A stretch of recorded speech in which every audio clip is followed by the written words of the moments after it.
প্রথমে আসি দক্ষিণী সিনেমার দর্শকের কাছে আখান্ডার নামটি মানেই শক্তিশালী সংলাপ, আধ্যাত্মিক ভাবনা আর দুর্দান্ত অ্যাকশন।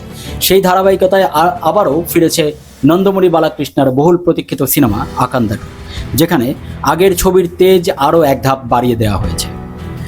আকান্দা 2 সিনেমায় বালাকৃষ্ণ আবারও দ্বৈত চরিত্রে হাজির হয়েছেন, যেখানে একদিকে তিনি একজন নির্ভীক যোদ্ধা, অন্যদিকে আধ্যাত্মিক শক্তিতে বলীয়ান এক রক্ষক। সিনেমার গল্প ঘুরে দাঁড়িয়েছে ধর্ম, ন্যায় ও সমাজের বিরুদ্ধে দাঁড়িয়ে থাকা অশুভ শক্তির মোকাবিলার কেন্দ্র করে।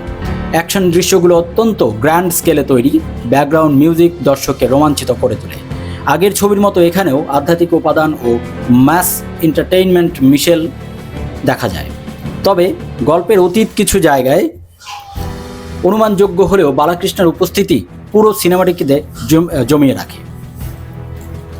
সব মিলিয়ে আকান্দা 2 পূর্ণাঙ্গ ম্যাশ অ্যাকশন এন্টারটেইনার, যা বালাকৃষ্ণ ভক্তদের জন্য অবশ্যই দেখার মতো।